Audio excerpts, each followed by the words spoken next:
Hello students, आज की class में हम सभी का टॉपिक है डायमेंशनल एनालिसिस। तो हम देखते हैं what is meant by the dimensional analysis. Dimensions क्या होते हैं, किस तरीके से हम उनको रिप्रेजेंटेट करते हैं और उनके क्या प्रैक्टिकल एप्लीकेशंस हैं।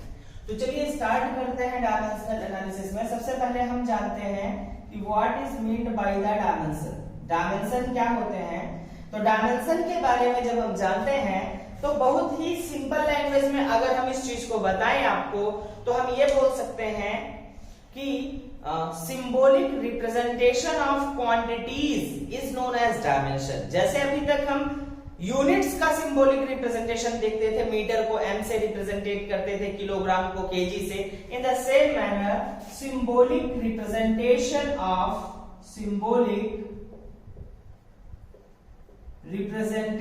ऑफ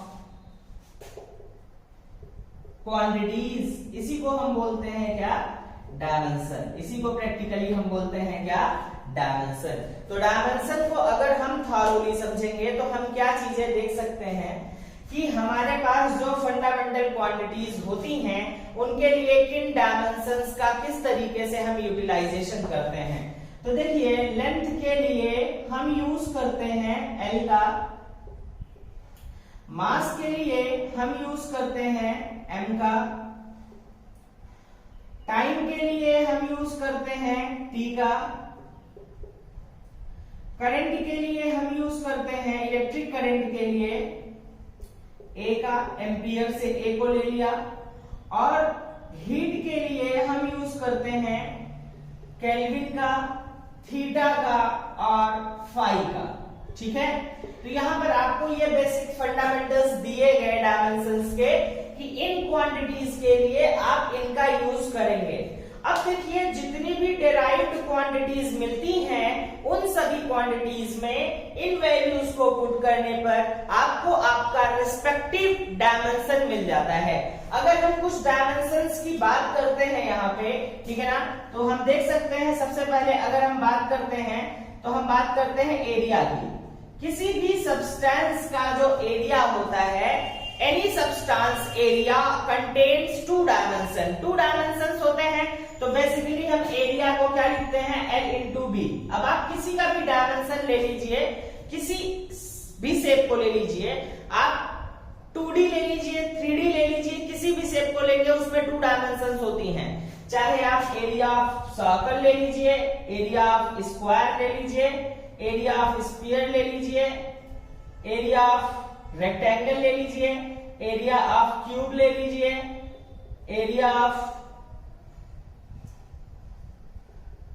सिलेंडर ले लीजिए। कुछ भी लेंगे तो हर जगह पे देखिए 2 डायमेंशंस है। R square 2 dimension, R into R, L into B, A square, R H, and जितने भी मैथमेटिकल कांस्टेंट होते हैं ऑल आर डायमेंशनलेस। वो सभी के सभी क्या होते हैं, आपके डायमेंशनलेस होते हैं, उनकी कोई भी डायमेंशंस नहीं होती हैं।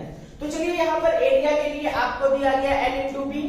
क्लियरली हम इस चीज को समझ सकते हैं कि लेंथ को एल से रिप्रेजेंटेट करेंगे and breadth is also a type of length. तो यहाँ पर ये भी एल हो जाएगा, तो एल इंटू एल आपको मिलेगा L2।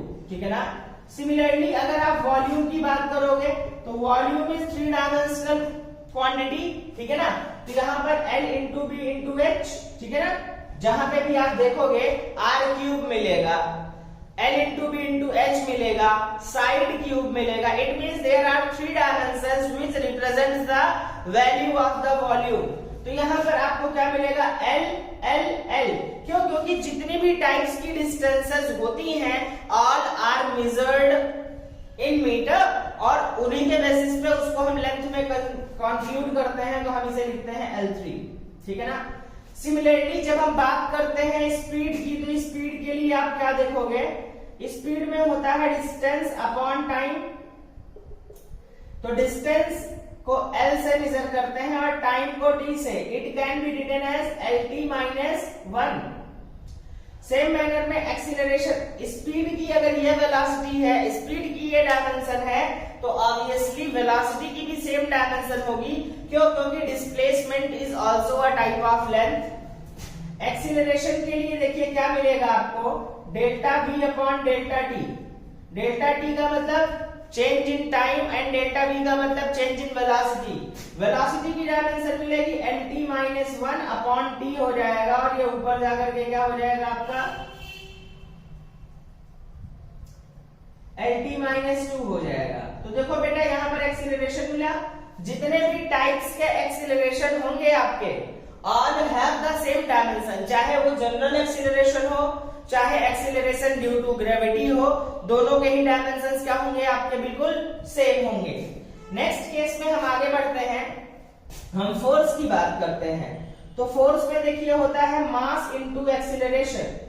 मास की डायमेंशन होती है m, यहां पे क्लियरली लिखा हुआ है, और एक्सीलरेशन के लिए हमने लिखा lt माइनस 2। तो फोर्स की डायमेंशन मिल गई m lt minus 2। Now we have to work on the work done. तो वर्क डन होता है फोर्स इनटू डिस्प्लेसमेंट। फोर्स की डायमेंशन होती है m lt minus 2 as we derived earlier, and d के लिए l का यूज करेंगे तो final dimension m l2 t minus 2। यहां पर आपको क्या मिल गया, ये वर्क डन का डायमेंशन। अब देखिए जो एनर्जी का डायमेंशन होता है, एनर्जी का डायमेंशन भी क्या होता है वर्क डन के इक्वल होता है। क्यों? क्योंकि अब्सेंस ऑफ एनर्जी में वर्क डन का हो पाना पॉसिबल नहीं है। जब तक एनर्जी नहीं होगी तब तक वर्क डन नहीं होगा, और जब तक वर्क डन नहीं होगा तब तक एनर्जी भी कंज्यूम नहीं होगी। अब देखिए किसी भी तरीके की एनर्जी होती है, kinetic energy, potential energy, mechanical energy, हर तरीके की जो आपकी एनर्जी होगी ऑब्वियसली उनका डायमेंशन जो होगा वो सेम होगा। इसी तरीके से अगर हम टॉर्क की बात करते हैं तो टॉर्क की डायमेंशन देखिए फोर्स इनटू परपेंडिकुलर डिस्टेंस। तो बेटा ये कितना हो जाएगा, फोर्स का और परपेंडिकुलर डिस्टेंस वही मिलेगा m l2 t माइनस 2। तो यहां से देखिए कुछ चीजें हमें इस तरीके से समझनी होती हैं कि जो ये बेसिक फंडामेंटल्स दिए गए इन्हीं के बेसिस पे आपको उन सभी की डायमेंशंस को निकालना होता है। जैसे आपसे कहा गया find dimension of g, dimension of capital G। तो आप देखो अगर आपसे कोई अननोन क्वांटिटी की डायमेंशन के बारे में पूछा जा रहा है तो आपके पास फर्स्ट ऑफ ऑल एक ऐसा फार्मूला होना चाहिए जिसमें वो क्वांटिटी एग्जिस्ट करे, ठीक है ना। तो यहां पर आपने एक फार्मूला लिया F equals to G m1 m2 upon r square, ठीक है, और एक दूसरा फार्मूला लिया small g equals to capital G m upon r square. ये कैपिटल G स्मॉल g का रिलेशन रहा और ये आपका जो रहा ग्रेविटेशनल फोर्स की वैल्यू रही। अब आप चाहे इससे कैपिटल G की डायमेंशन निकालो चाहे इससे, दोनों ही फेवरेबल हैं आपके लिए। तो देखिए G equals to F R square upon m1 m2। Now we have to put the dimensions. f हो जाएगा m l2 t minus 2 f m l t minus 2, r square की प्लेस पर रखेंगे l2 एंड m1 m2 की place पर रखेंगे m2। क्यों? क्योंकि डायमेंशन आपका इस तरीके से है। अब सॉल्व करिए तो ये हो जाएगा m minus 1 l3 t minus 2। This is the dimension of the capital G। तो यहाँ पर आपने ये निकाल लिया। इसी तरीके से आपसे कहा जाता है find the dimension of Planck constant. पहले इसको समझिए, F की डायमेंशन फोर्स की mlt माइनस 2 यहाँ पे हमने डिस्कस किया, r स्क्वायर यानी डिस्टेंस का स्क्वायर l2 हो जाएगा, mass into mass m into m m2 हो जाएगा, और इसको ऊपर ले गए तो यहाँ पर मर्जअप करके लिख दिया। इन द सेम मैनर आपसे कहा गया find the dimension of Planck constant h। अब देखिए एक ऐसा फार्मूला जिसमें आपको प्लैंक कांस्टेंट की प्रॉपर वैल्यू मिलेगी। देखिए वो कौन सा होगा, E equals to h nu. तो E की वैल्यू होती है m l2 t minus 2, this is the energy, and h के लिए न्यू होता है फ्रीक्वेंसी। फ्रीक्वेंसी टाइम पीरियड का रेसिप्रोकल होता है, फ्रीक्वेंसी टाइम पीरियड का रेसिप्रोकल होता है। तो यहाँ पर बेटा क्या हो जाएगा आपका ये t माइनस 1। जब इसको इधर लेकर के जाएंगे तो ये प्लस में हो जाएगा और मिलेगा कितना, प्लांक कांस्टेंट h की value m l2 t minus 1। यहाँ पर आपको ये वैल्यू मिल गई प्लांक कांस्टेंट की। इसको जल्दी से नोट कर लीजिए, फिर उसके बाद हम लोग आगे बढ़ते हैं immediate next topic, that is the application of the dimension.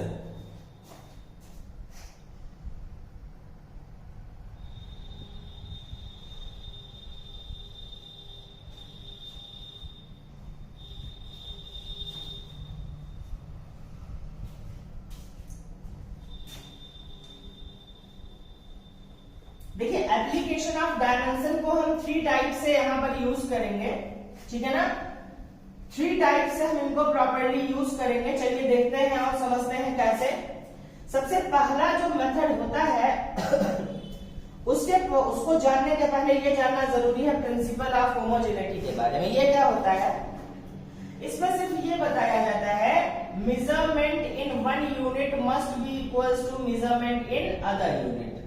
This is known as the principle of homogeneity. इसी को हम लिख सकते हैं N1U1 must be equals to N2U2। अब आप कहेंगे ये क्या है, तो मेजरमेंट जैसे हमने लिखा 5 kilometre must be equals to 5000 metre. तो बड़ा सिंपल सा केस रहा बेटा, 5 किलोमीटर को 5000 मीटर में आपने कन्वर्ट कर दिया, but both are equal to each other.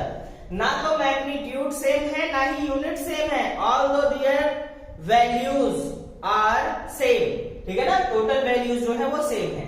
तो यहां पर इसी को हम बोलते हैं principle of homogeneity. Principle of homogeneity.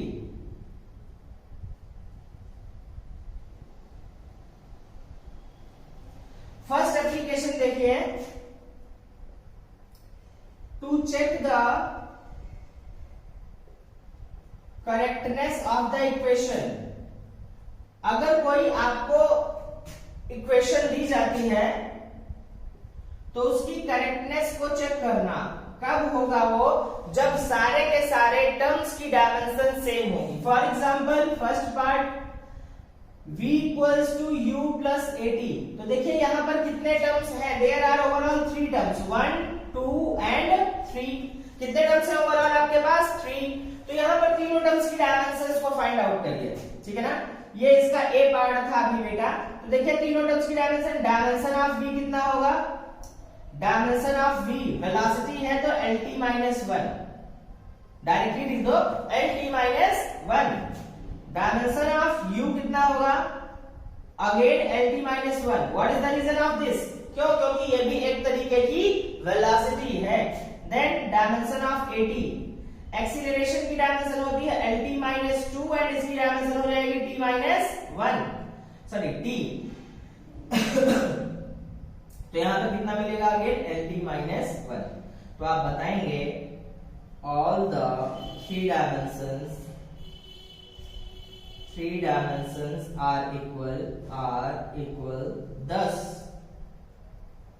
thus equation is dimensionally correct।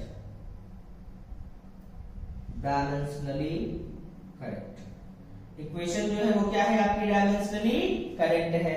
तुरंत ही दूसरा क्वेश्चन भी करते हैं बेटा। Work done equals to half mv square plus mgh।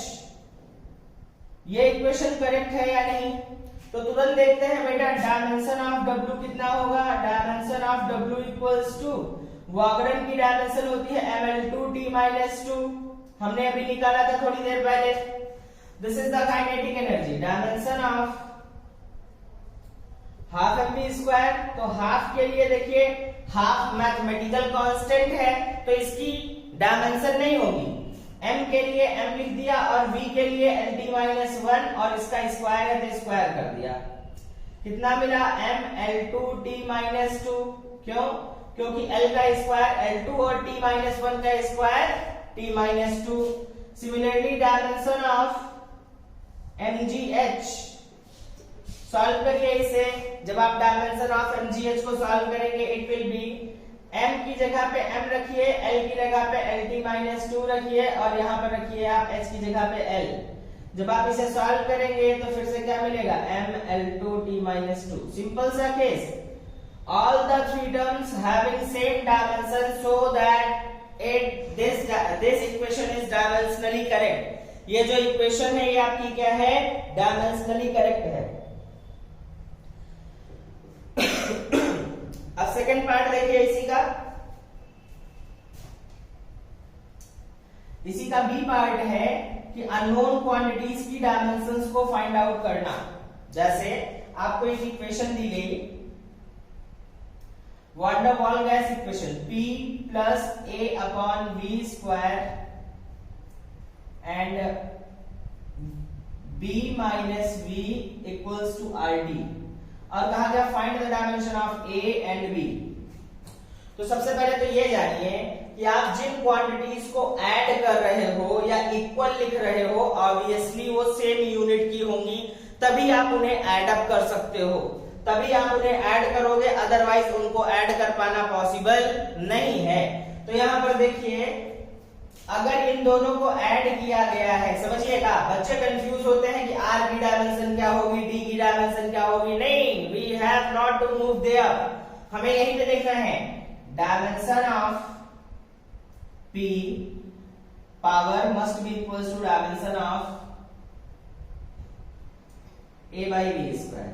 Power की डायमेंशन कितनी होगी, पावर की डायमेंशन, प्रेशर है यहाँ पर, ये रियली सॉरी प्रेशर है, प्रेशर की डायमेंशन कितनी होगी, तो प्रेशर की डायमेंशन यहाँ पर हो जाएगी फोर्स पर यूनिट एरिया होता है, तो ये हो जाएगा ml माइनस 1t माइनस 2,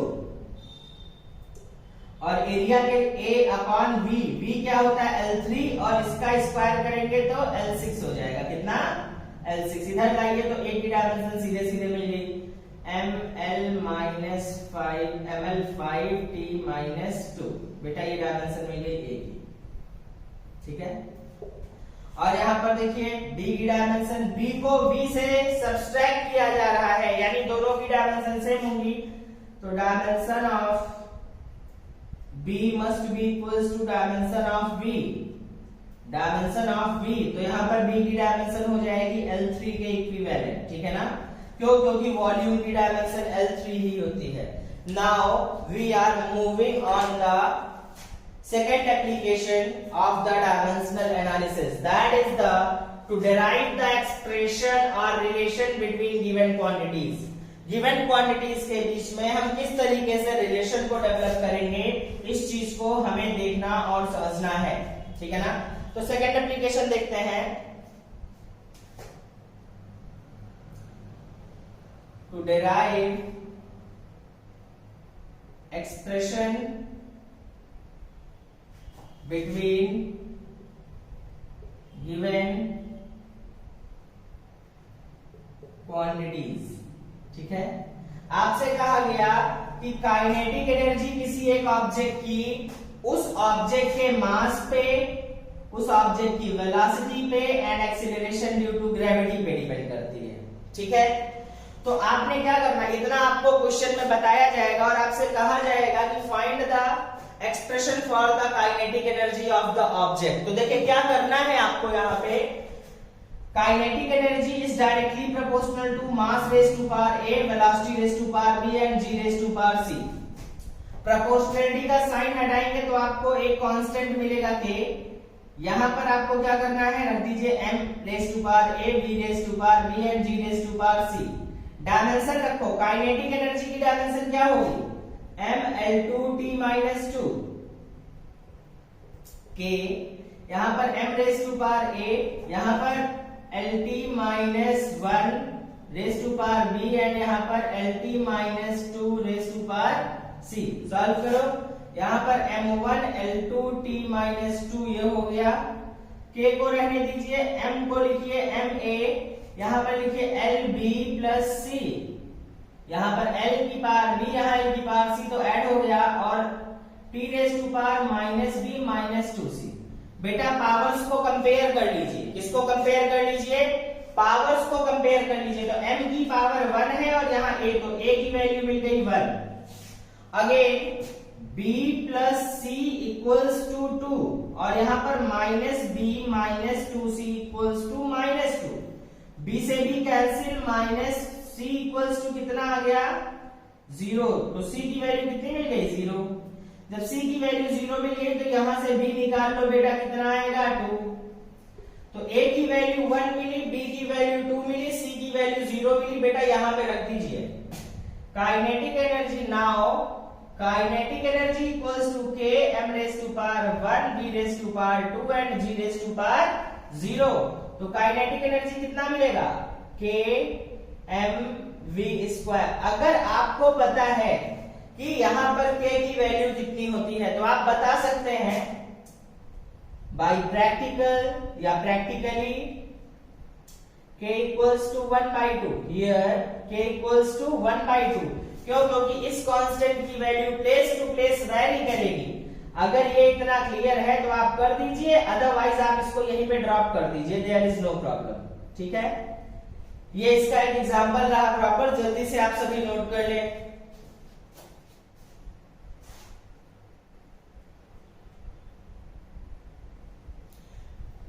फिर इसके बाद इसी का एक और एग्जांपल पिक करते हैं हम। नेक्स्ट केस में आप सभी को क्या दिया गया? नेक्स्ट केस में आप सभी को दिया गया कि जो डायमेंशन है उसी के बेसिस पे एक और एक्सप्रेशन निकालिए, लेकिन इस बार आपको टाइम पीरियड के रिस्पेक्ट में कैलकुलेशन दिए गए। कहा गया time period of a body depends on the length of the, यानी time period of a simple pendulum depends on the length of the string, mass of the body bob and acceleration due to gravity. तो यहां पर बेटा t equals to k l raise to power a m raise to power b and g raise to power c। Apply करो m0 l0 t1, ठीक है, equals to k, यहां पर हो जाएगा la mb और lp माइनस 2, इसकी जगह पे क्या कर देंगे c। तो इसको मर्जअप करो तो m0 l0 t1, क्योंकि m और l का टर्म नहीं तो उसकी पावर 0 कर दीजिए। यहां पर कितना हो जाएगा m raise to power b l raise to power a plus c and t raise to power minus 2c। Compare करिए तो b इक्वल्स टू 0 क्योंकि m कुछ नहीं है, a plus c equals to 0, l भी कुछ नहीं है, माइनस 2c इक्वल्स टू 1, तो c कितना हो गया माइनस 1/2। और यहां से a की वैल्यू निकालो तो a इक्वल्स टू 1/2 और वैल्यू को पुट करिए। बड़ा सिंपल सा केस है बेटा, बस डायमेंशंस को रखिए, पावर्स को कंपेयर करिए, you will got your result. ठीक है ना? तो यहां पर कितना हो जाएगा t equals to k l raise to power 1/2 m raise to power 0 and g raise to power minus 1/2। यानी एक बड़ा सिंपल सा केस समझो, इसके पहले वाले केस में भी और यहाँ पे भी। बेटा जिस टर्म की नीड नहीं होगी ऑटोमेटिकली वो टर्म वहां से रिमूव हो जाएगा। तो यहाँ पर t इक्वल्स टू कितना मिलेगा k l raise to power 1/2 upon g raise to power 1/2। तो दोनों को अंडर रूट में लिख सकते हैं क्योंकि पावर 1/2 का मतलब होता है रूट वैल्यू। तो k under root l by g, this is the formula of the time period. ठीक है ना? तो यहाँ पर ये प्रॉपर एक्सप्रेशन आपको यहाँ पर मिल गया, इसको नोट करिए। Then now we are moving on the third application. हम सभी को चलना है थर्ड एप्लीकेशन पे।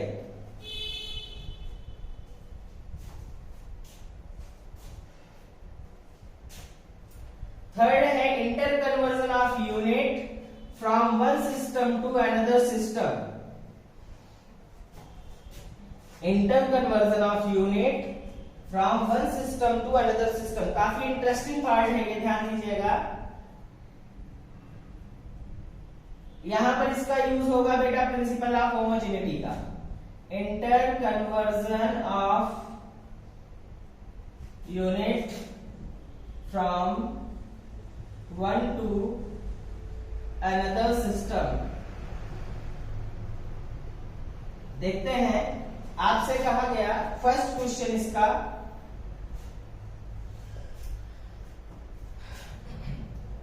फोर्स की एसआई यूनिट को कन्वर्ट करिए किसमें? सीजीएस यूनिट में। तो सीजीएस यूनिट अगर पता है कि डाइन होती है देन वेरी गुड, नहीं पता है तो आप इसको किलोग्राम मीटर पर सेकंड स्क्वायर करोगे, इसको ग्राम सेंटीमीटर पर सेकंड स्क्वायर कर दीजिए। तो यहां पर बताइए ये एसआई यूनिट है और ये सीजीएस यूनिट है। डायमेंशन निकालिए इनकी, तो डायमेंशन होगी m1 l1 t1 माइनस 2 और इसकी डायमेंशन हो जाएगी m2 l2 t2 माइनस 2। तो यहां पर क्लियर ये होना चाहिए कि dimensions in both units are same, लेकिन उनके रिप्रेजेंटेशन को डिफरेंट कर रहे हैं। यानी डायमेंशन दोनों में ही mlt माइनस 2 ही होगी फोर्स की, बट एक में m1 l1 t1 माइनस 2 मान लिया और सेकंड में m2 l2 t2 माइनस 2 मान लिया।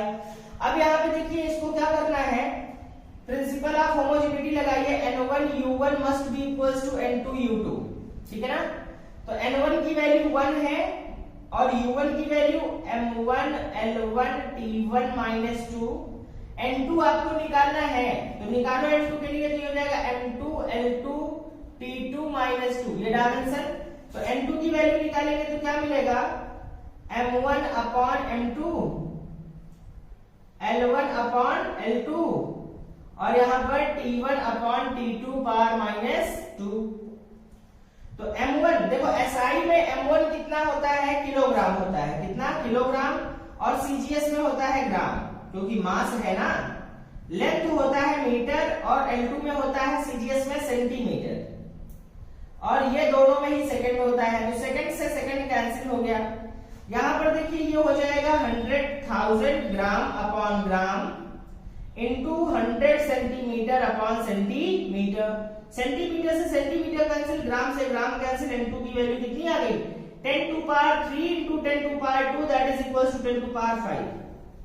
तो N2 की जो वैल्यू आई है आपके पास, इसे फर्स्ट इक्वेशन में रख दीजिए। इसे कहां रख दीजिए, फर्स्ट इक्वेशन में। तो यहां पर क्या मिल जाएगा, ये first equation 1 newton equals to 10 to power 5 dyne. Is it clear, very good, ठीक है ना। अब चलिए देखिए हम यहां पर देखते हैं दूसरा क्वेश्चन इसी का,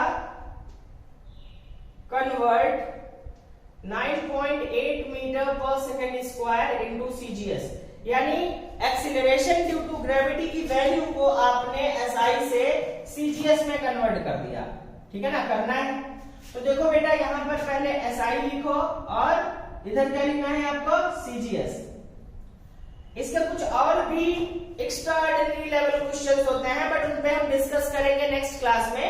आज की क्लास में ये देखिए, तो यहां पर हो जाएगा 9.8 metre per second square equals to N2 centimetre per second square, यानी मीटर को सेंटीमीटर में कन्वर्ट करना है बस। यहां पर इसकी डायमेंशन हो जाएगी L1 T1 माइनस 2, क्योंकि एक्सीलरेशन ड्यू टू ग्रेविटी है ना, तो ये डायमेंशन हो गया, ठीक है। ये वैल्यू ऑफ G हो गई, वैल्यू ऑफ G, ठीक है ना। और यहां पर L2 T2 माइनस 2 हो गया, सॉल्व करिए। 9.8 L1 T1 minus 2 equals to N2 L2 T2 minus 2, solve करिए। 9.8 L1 upon L2 and T1 upon T2 power minus 2। तो यहां पर रखिए इसको 9.8, यहां पर हो जाएगा 100 सेंटीमीटर अपॉन, क्योंकि 1 मीटर होगा, 1 मीटर को डायरेक्टली 100 सेंटीमीटर कर दिया और यहां पे भी हमने सेंटीमीटर कर दिया। और यहां पर T1 T2 के लिए T1 T2 के लिए क्या कर दिया आपने, T1 T2 के लिए आपने सेकंड बाय सेकंड कर दिया, तो यहां से ये पूरा पार्ट कैंसिल हो गया। अब इसे जब रखेंगे तो N2 कितना मिला आपको, 980, ठीक है। आप इसी को 9.8 into 10 to power 2 भी लिख सकते थे, but it is also favourable 980। तो यहां पर आप इसमें पुट करिए तो कितना हो जाएगा, 9.8 metre per second square equals to 980 centimetre per second square, that's all. तो गाइस आज की क्लास में हमने प्रॉपर्ली डायमेंशन को पिक किया और डायमेंशन के तीनों एप्लीकेशंस को इन अ रो आपके सामने रिप्रेजेंट किया और ट्राई किया कि आपको ये सारी चीजें अच्छे से समझ में आ जाए। तो गाइस आपके सामने आज ये डायमेंशनल एनालिसिस रहा। नेक्स्ट क्लास में हम एरर के पूरे कॉन्सेप्ट को ऐसे ही एक फुल फ्लो मैनर में आपके सामने रिप्रेजेंटेट करेंगे। तो आज की क्लास को हम इतने पे ही ड्रॉप करते हैं। आप सभी लोग वीडियो को लाइक करिए, चैनल को सब्सक्राइब करिए और शेयर करिए, जिससे हम सभी का मोरल अप होता रहे। Thank you students, bless you all.